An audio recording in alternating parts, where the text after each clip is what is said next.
The world of 40 BCE was one of volatile change, but at its heart lay a beacon of ancient stability and wealth, Ptolemaic Egypt. Presided over by its final, formidable ruler, Queen Cleopatra VII, the kingdom was a unique collision of cultures, the spiritual depth of the pharaohs meeting the intellectual dynamism of Hellenic Greece. This Greco-Egyptian fusion permeated every aspect of life, from governance to philosophy, and nowhere was it more potent than at the dining table. Food in Cleopatra's court was never merely sustenance. It was a language of diplomacy, a meticulous expression of hierarchy, and a form of political theater staged for the benefit of Rome's ambitious generals.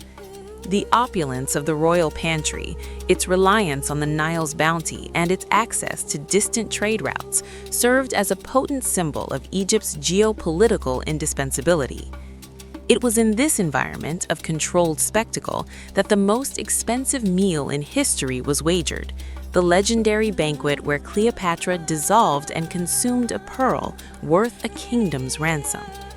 The cuisine of Cleopatra's court reveals profound social inequality, remarkable cultural fusion, and a deliberate use of luxury as political spectacle. To understand the woman who commanded the allegiance of Rome's greatest men, we must first understand the foundations of her power, which began, quite literally, in the mud of the Nile. This video will explore the meticulous hierarchy of consumption, from the humble bread of the peasant to the intoxicating excess of the queen's banquets, showing how the taste of Egypt dictated the fate of the Mediterranean world. Before we dive into the fascinating details of Cleopatra's world, hit the like button, subscribe for more cinematic historical deep dives, and share this with a history lover so we can keep uncovering the secrets of ancient power. Cultural and agricultural foundations. The golden sickle of the Nile. The bedrock of Ptolemaic power was the annual, predictable flooding of the Nile. This natural phenomenon, known as the inundation, deposited rich black silt across the floodplain, transforming what would otherwise be desert into the most reliably fertile land in the ancient world. It was the grain of Egypt that fed Rome, making the country not just rich, but politically crucial. The sheer volume and consistency of the harvest gave Cleopatra an economic weapon more powerful than any legion. Emmer wheat and durum wheat were foundational cereals, essential for the production of the staple flatbreads and used extensively not only for human consumption, but also as payment for labor and as a cornerstone of the national economy. Barley was equally important, primarily used for the production of beer. Egyptian beer was a thick, unfiltered, and highly nutritious brew, rich in B vitamins and calories, serving as a critical dietary component for laborers across all social classes. Beyond the grain fields lay the meticulously tended gardens and orchards, usually located close to irrigation canals. The everyday Egyptian palate was seasoned by onions, garlic, leeks, and a variety of pulses, such as lentils, fava beans, and chickpeas, which provided vital protein to supplement the low-meat diet. Cucumbers, melons, and lettuce were common additions. Fruit trees, benefiting from the intense sun and fertile soil, offered a consistent supply of dates, figs, and grapes, which could be consumed fresh or dried for long-term preservation, extending their use far beyond the harvest season.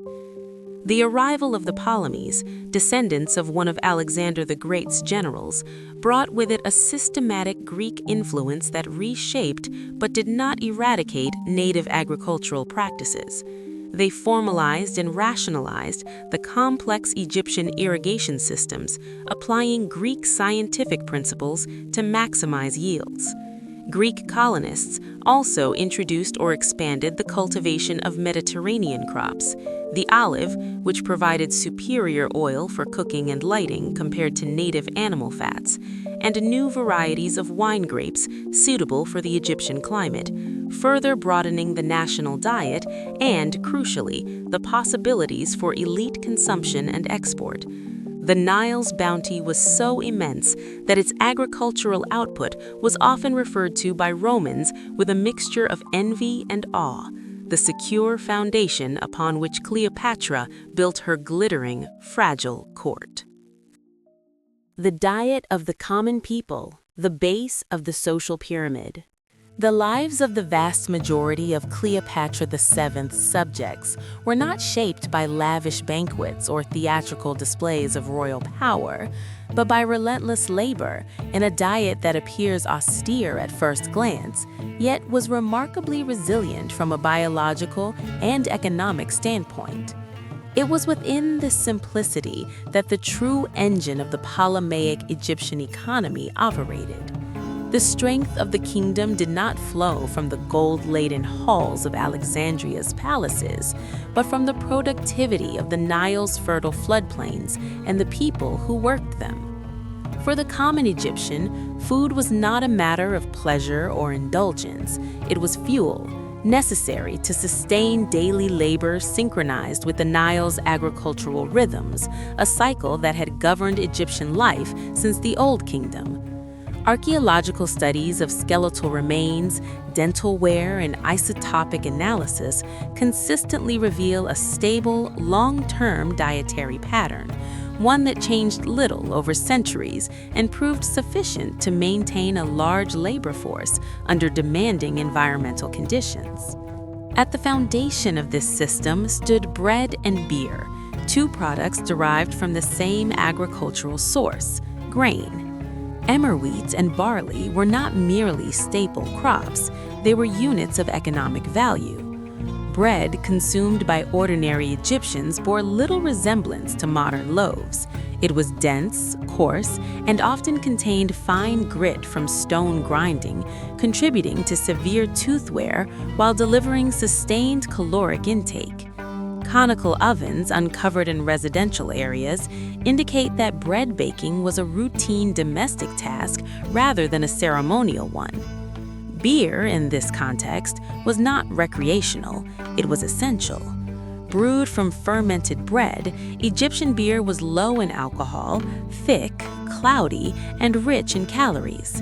In a climate where potable water was unreliable, beer functioned as a safer hydration source.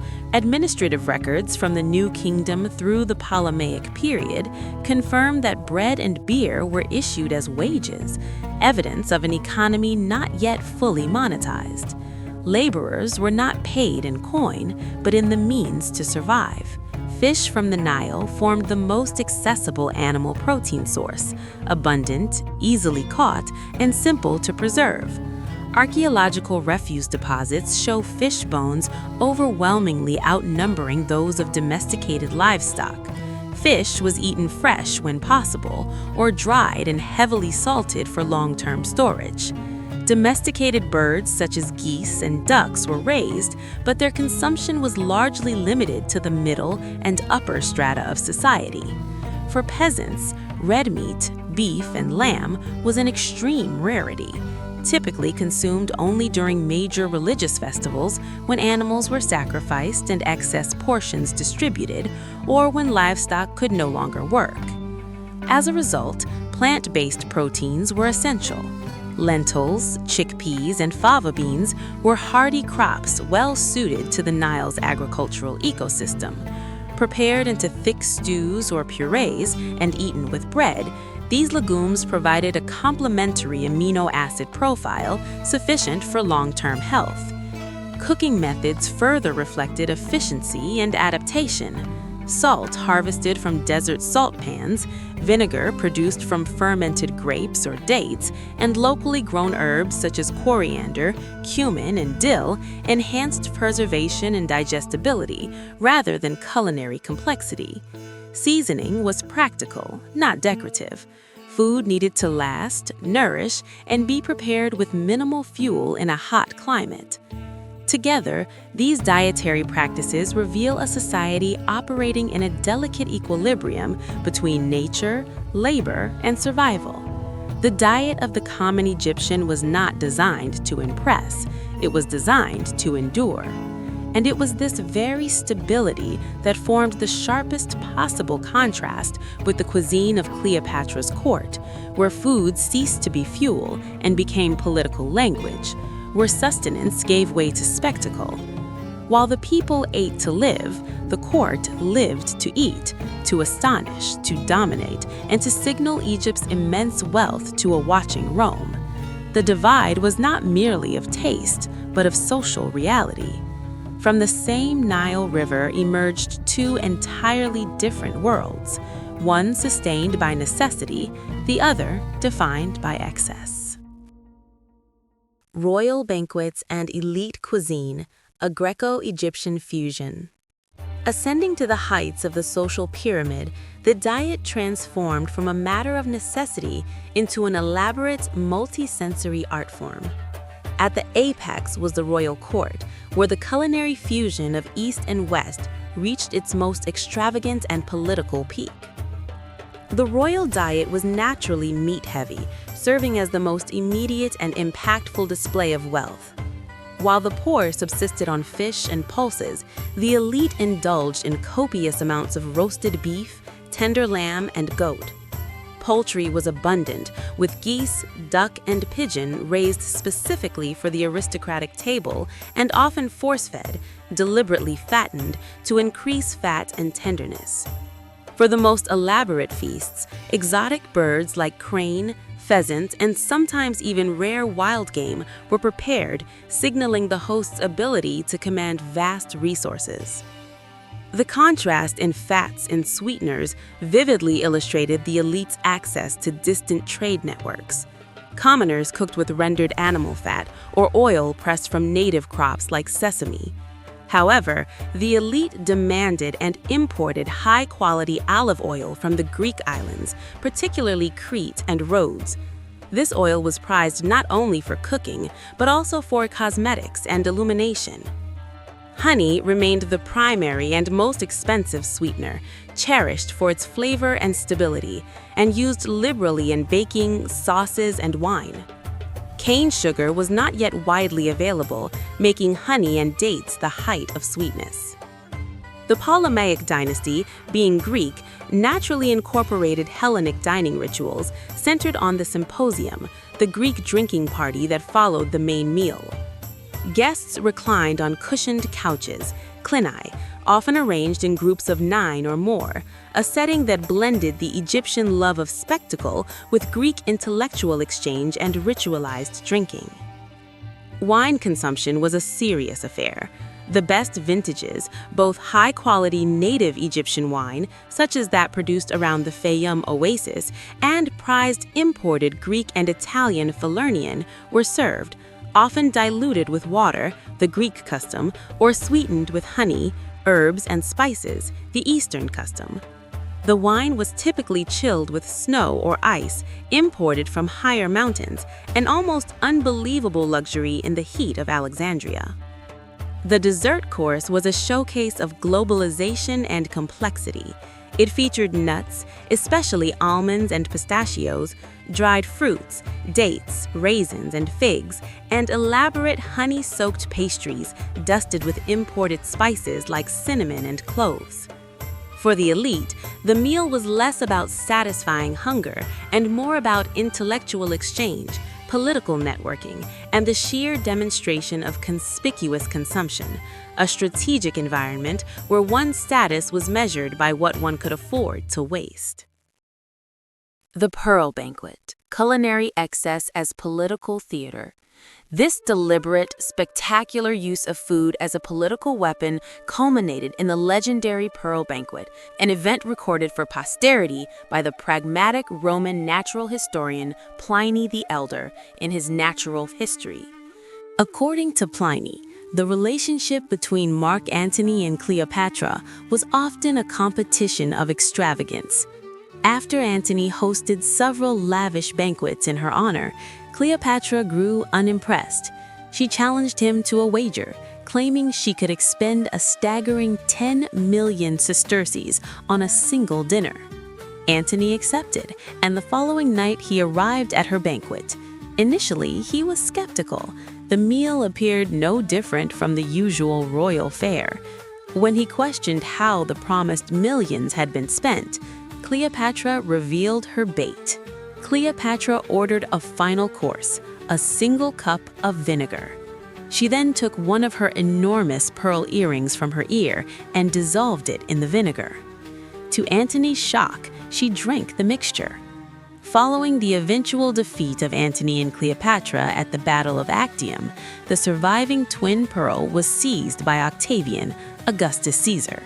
It was split in two and used to adorn the statue of Venus in the Roman Pantheon. For centuries, historians dismissed this story as a myth, believing that vinegar wasn't strong enough to destroy a gemstone. However, modern science has validated the queen's chemistry. In 2010, classicists Prudence J. Jones and researcher D. Fata Casinos confirmed that an acid-base reaction does indeed occur. Pearls are composed of calcium carbonate, CaCO3, when introduced to the acidic acid CH3COOH found in vinegar. As Jones explains, the acidic acid breaks down the pearl into calcium acetate, water, and carbon dioxide gas. While a large pearl might take some time to dissolve completely, the chemical process described by Pliny is scientifically accurate. Historical analyses suggest that the story of Cleopatra and the pearl serves as more than just a chemistry lesson or a tale of ancient wealth. Its true meaning can be interpreted through several lenses: political, symbolic, and gender-oriented. In the ancient world, wealth was synonymous with power. By dissolving a priceless artifact, Cleopatra was demonstrating that her resources were so vast that she could afford to destroy what others could only dream of owning. This was a strategic move to show Mark Antony, and by extension Rome, that Egypt was not a junior partner to be patronized, but a superior civilization with unimaginable reserves of capital. The Romans were known for their love of luxury, but they often viewed it through a lens of discipline. By winning the wager, Cleopatra turned Antony's own game against him. She highlighted the futility of his attempts to impress her, effectively positioning herself as the ultimate authority on sophistication. To the Roman historians who recorded the tale, like Pliny, this story also served as a cautionary warning about the decadent and corrupting influence of the East. The act of drinking the pearl is a powerful metaphor for total consumption. By physically ingesting the value of 10 million sesterces, Cleopatra literally embodied the wealth of her kingdom. She became the treasure. This act of conspicuous destruction ensured that the wealth could never be stolen or reclaimed by others. It belonged solely to her. From a historiographical perspective, the modern chemical validation of this story changes its meaning from legendary propaganda to historical possibility. It suggests that Cleopatra was not just a romantic figure, but a highly educated ruler who likely understood the chemical properties of the substances around her. Cleopatra's court cuisine was far more than a collection of recipes.